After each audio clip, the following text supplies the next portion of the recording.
O meu querido amigo Renato Torres Anacleto Rosa, membro da Academia de Letras de Campos do Jordão, bacharel em História, professor de História, um intelectual respeitado, um escritor de primeira linha, já com 2 obras publicadas. Renato, a quem eu conheci, membro da Igreja Metodista, aqui de Campos do Jordão, que à época era pastoreada pelo seu pai, o inesquecível Jesus Anacleto Rosa.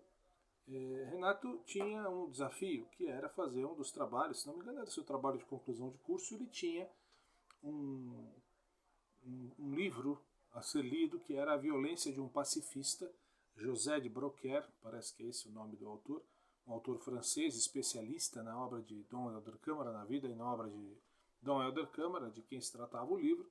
Renato me procurou e falou: olha, esse livro está em italiano, você pode traduzir para mim, pelo menos até esta página aqui. E eu comecei a fazer a tradução. Não conhecia nada de Dom Helder Câmara e comecei a traduzir, fiz aí a tradução até onde me coube fazer. Isso ainda na casa do Jaguaribe, quer dizer, certamente lá se vão aí 12 anos, pelo menos, de quando eu fiz essa tradução. Eu acho que foi a minha primeira tradução. Tinha feito a tradução de um livro de poesia, de uma autora italiana do Piemonte, esqueci o nome dela agora.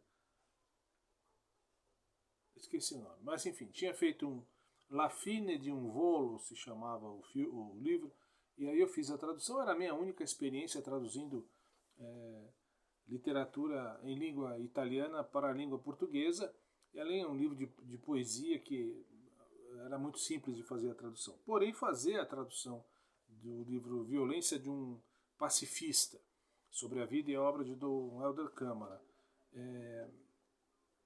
escrita em francês, traduzida para o italiano, e aí eu traduzi do italiano para o português, era um grande desafio que eu assumi com grande entusiasmo e querendo realmente colocar à prova o meu parco conhecimento de língua italiana. Muito bem, eu perdi esse arquivo, não sei onde é que está, fiz a tradução, entreguei para o Renato, eu lembro que eu imprimi, entreguei para o Renato, e Renato outro dia me lembrou, falou: eu quis te pagar pelo serviço e você falou que não queria receber, mas você queria um livro do Milton Ratum chamado Cinzas do Norte, ou Dois Irmãos, não lembro. Não era do Cristóvão Tedesca, O Filho Eterno. Cristóvão Tedesca, O Filho Eterno. Então foi esse, não foi o Milton Ratum, não, foi o Cristóvão Tedesca, que eu tive comigo aqui em casa durante um bom tempo. Bom, o que acontece é que agora no Carnaval, mexendo aqui em alguns papéis antigos, eu encontro impresso o material que eu tive a oportunidade de traduzir, e foi muito bacana rever e reler e até mesmo corrigir alguns erros de ortografia, de digitação aqui do livro Dom Helder Câmara, A Violência de um Pacifista. Então, o livro que narra a trajetória desse grandioso cearense, inclusive o que ele chama do seu pecado juvenil, que é quando ele passa pelo movimento integralista, Ele, até o fim da vida ele fala: o meu pecado juvenil. Que pecado foi esse? Passar pelo integralismo, movimento político brasileiro de natureza nazifascista, que nos anos 30 acabou e existe até hoje, Quer dizer, Dom Helder nasceu em 1909 no Ceará, devoto do Padre Cícero, não podia nem ser diferente, Mas foi no Recife que, como arcebispo do Recife, que ele se tornou conhecido, e conhecido também da sua luta contra a ditadura militar, da sua luta pelos direitos humanos, da sua luta em favor dos pobres. Existe uma passagem que não está aqui no livro, de que Dom Helder teria sido, inclusive, informado pela imprensa que ele venceria o Prêmio Nobel de Literatura da Paz, se não me engano, em 1972, e aí ele recebeu ligações na sua casa em Recife, parabenizando, inclusive da imprensa europeia, parabenizando pela escolha, só que essa ligação, confirmando, nunca chegou da Academia Sueca. Então, tudo indica que houve um movimento no sentido de impedir que o Padre Vermelho, como ele era conhecido, acabou não sendo confirmado como Prêmio Nobel de Literatura, da Paz. Existe aqui algumas questões, como ter sido um dos idealizadores da CNBB, Conferência Nacional dos Bispos do Brasil, a sua proximidade com o Vaticano, os seus artigos polêmicos que ele escrevia na imprensa do Ceará e depois do Recife. E eu só traduzi um pedaço do livro, eu não traduzi o livro todo porque o Renato só precisava de um trecho do livro, né? Então aqui não aparece, por exemplo, o trabalho que ele fez de construções de casas populares no Rio de Janeiro. O Renato chegou a escrever, publicou o seu primeiro livro, eu tenho grande orgulho de ter participado dessa produção, que é Dom Helder, Câmara e Itinerário Político e Intelectual. Foi um grande homem, sem dúvida nenhuma, registrado por esse grande historiador, que é o Renato Torres Anacleto Rosa. E relendo, então, esse trabalho de tradução que eu fiz, portanto, há 12 anos, uma das partes que foi muito gostoso poder reler e relembrar algumas passagens do Dom Helder, mas uma passagem me diz respeito pessoalmente, que é a de um homem natural de União dos Palmares, que é a cidade do meu pai, né?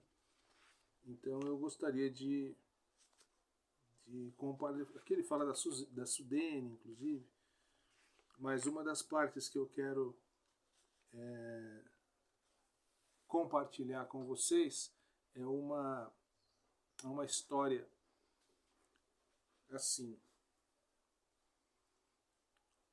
Num jornal que ele leu, né? Que o autor do livro que eu traduzi, o José de Brocker, ele conta, né? Um verdadeiro recorde de jejum foi batido em Maceió pelo jovem José Saturnino, que passou mais de 6 dias caminhando sem comer pelas ruas desta capital, até que hoje veio a desmaiar em pleno centro da capital.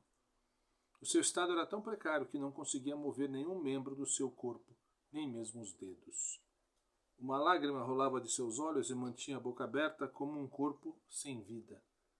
Depois de ser reanimado no pronto-socorro, José Saturnino comoveu a todos contando que era casado, pai de 2 filhos e que voltava do sul, para onde tinha ido em busca de melhor sorte em 1962, sem conseguir nada, e que lhe haviam roubado 300 cruzeiros novos que ele havia conseguido da venda de seus móveis e fruto de todas as suas economias acumuladas durante o tempo de trabalho. Contou ainda que havia percorrido diversos estados, como Paraná e Minas Gerais, sem conseguir encontrar nada, quando decidiu voltar para a União dos Palmares, em Alagoas, a sua terra natal. Lá chegando, sua mulher adoeceu, ocasião em que ele resolveu partir para Maceió em busca de melhor sorte. Quando o dinheiro acabou, começou a caminhar pela cidade em busca de trabalho, com vergonha de mendigar e medo de roubar, até que chegou ao ponto em que chegou.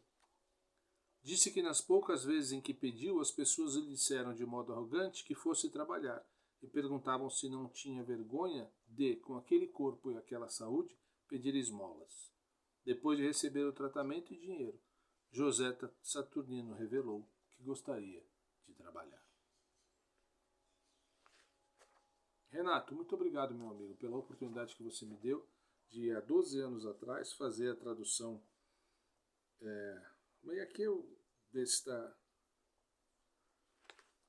desta obra que fala um pouquinho só da vida de Dom Helder. E aqui eu quero novamente citar Dom Helder. Certamente haverá quem ache estranho o que vou dizer, mas no Nordeste o Cristo se chama José Antônio Severino. Eis Cristo, eis o homem. O homem que precisa de justiça, que tem direito à justiça, que merece justiça. Severino, filho de Severino, neto de Severino, tem uma vida severa, que já é morte na vida.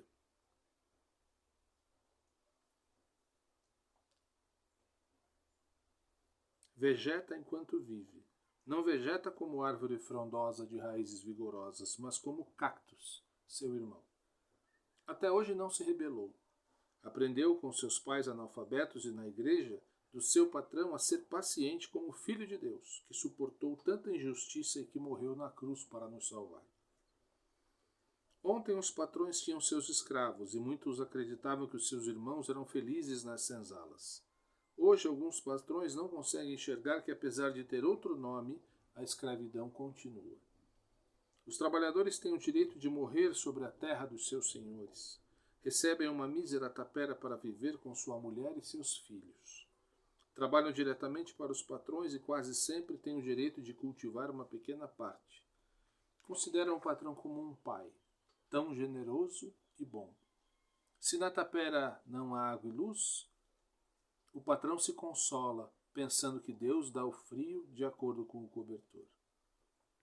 O patrão acredita que seja seu direito pagar quanto quiser e quando quiser, já que faz grande favor oferecendo casa e terra, dando emprego e permitindo que o camponês possua uma pequena horta. Se algum dia o trabalhador se mostra ingrato, deseja criar personalidade própria e toma interesse por novidades, frequentar a escola, participar de algum sindicato, falar de direitos, o patrão se alarma. São sinais de subversão, de comunismo. E então, sem a mínima hesitação, sem o mínimo remorso, expulsa o trabalhador de suas terras. Demole o casebre em que ele vivia com a sua família.